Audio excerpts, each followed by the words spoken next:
Hey everybody, and welcome to Fun with Flags episode number 4.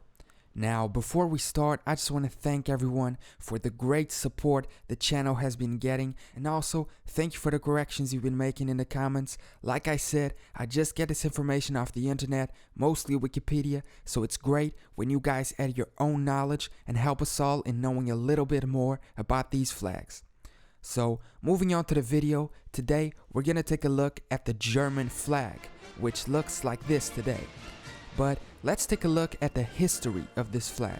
Now, Germany didn't unify until the mid-late 1800s, so I'm gonna start in that century with the German Confederation. The flag of the German Confederation was this one, basically identical to today's German flag. It was in use in 1848 and then again in 1863 to 66. However, there is an interesting aspect about it.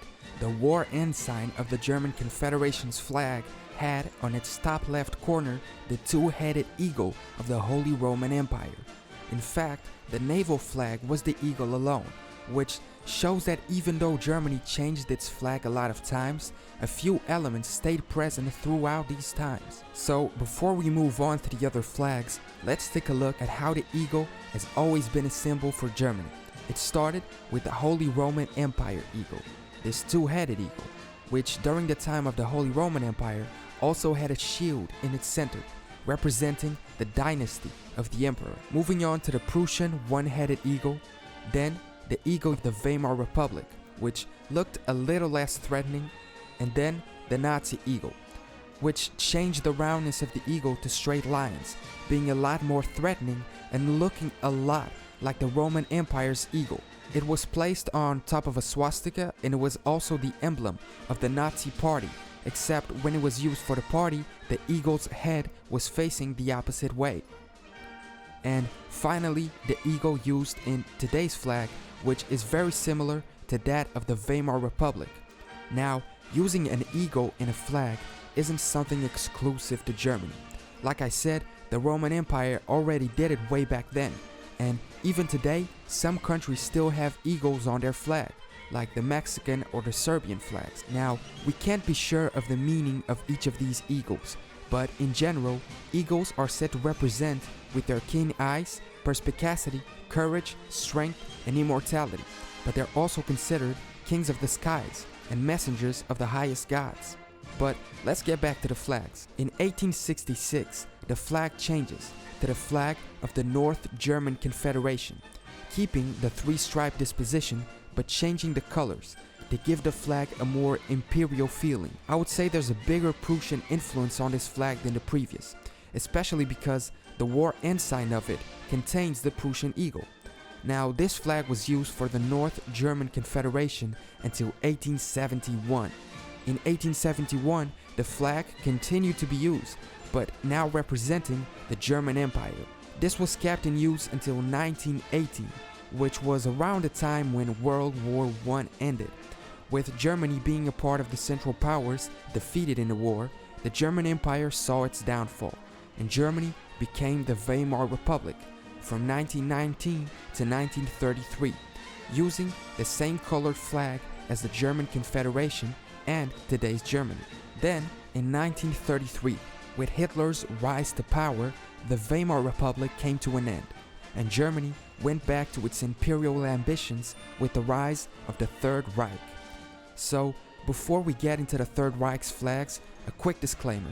The Nazi flag is forbidden in Germany, so to make sure that this video won't get blocked for German viewers, I chose not to use the swastika flag in it, instead using as a placeholder an identical flag but with the Iron Cross in place of the swastika. Now, for a short period of time, until 1935, Germany had two official flags, one being the old imperial flag of the German Empire, and the other one being the Nazi flag, the same flag used by the NSDAP, Hitler's party.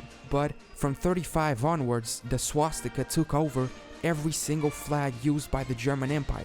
So it really represented the influence that Hitler's party grew to have over all of Germany. However, when we look at the Nazi flag, we can notice that through its elements, it kept the same colors as the previous German imperial flag, the red, white, and black.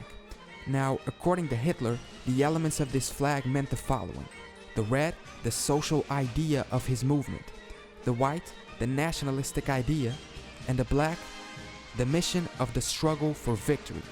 Now, of course, none of these meanings are really what we associate with the flag, with it being more related to the horrible massacres and the dictatorial regime of Nazi Germany.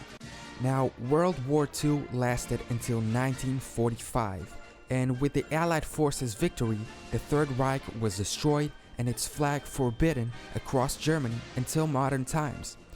During Allied occupation, there were two temporary flags put into use for two specific cases. This flag was put into use by the Allied Control Council from 46 to 50 to identify German ships during this time.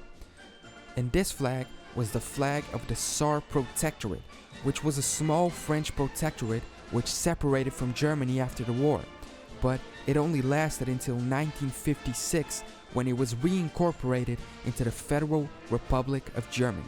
With the end of World War II and the beginning of the Cold War, Germany became divided into East, Soviet-controlled, and West, Allied-controlled territories, each of them flying the same three-color striped flag of the Weimar Republic, but with different shields or elements on top of it. Western Germany used, in some situations, the German coat of arms, the German eagle on a shield, while the Eastern Soviet-controlled territory took up as its emblem a hammer and a compass, surrounded by a garland of corn. Now, this emblem was said to be a symbol of the alliance between workers, farmers, and intelligence. With the fall of the Berlin Wall and the beginning of Germany's reunification, the flag put into use was that of Western Germany, the three stripes of black, yellow, and red color, which, when used by the federal government, include the coat of arms. And this is the German flag today. Now, Germany is a federal state, so each of its states has its own flag, each having a lot of history, since most of the states are actually old independent kingdoms or regions prior to Germany's unification in the 1800s. So let me know if you would be interested in watching an episode about each of these flags individually. Now, that's it for today's episode on the German flag. Thank you guys so much for watching. Let me know what you thought in the comments. Remember to add any information or corrections that you have, and let me know which flag you want me to do next. Also, make sure to subscribe to catch future videos. Thanks again, and I'll see you next time.